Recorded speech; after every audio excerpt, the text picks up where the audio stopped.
The class divide in the UK isn't just a social issue. It's literally a matter of life and death. The people of Grenfell were failed by the government. They were failed by their council.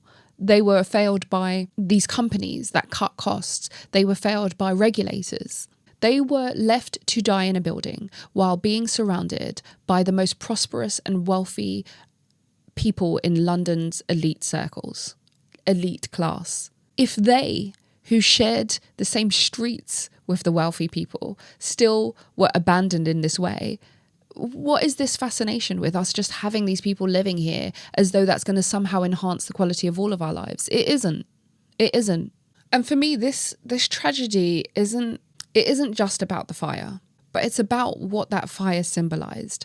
And I think when you read the report and you think of it against the backdrop of how these people were treated,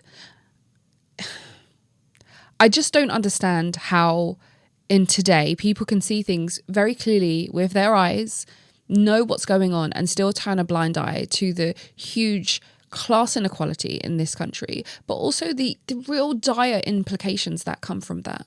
This idea that we're having now where people want us to cry because they may need to pay, 20% more for the VAT for their child to attend a private school, which they're not obligated to send their child to. Cry me a river. Like, do you see what is happening to people? Do you see the real world implications of this class inequality? And now we're supposed to be like, well, this is just envy politics. That's all. It's just because you can't afford it. Well, apparently you can't either. So there we are. How about that?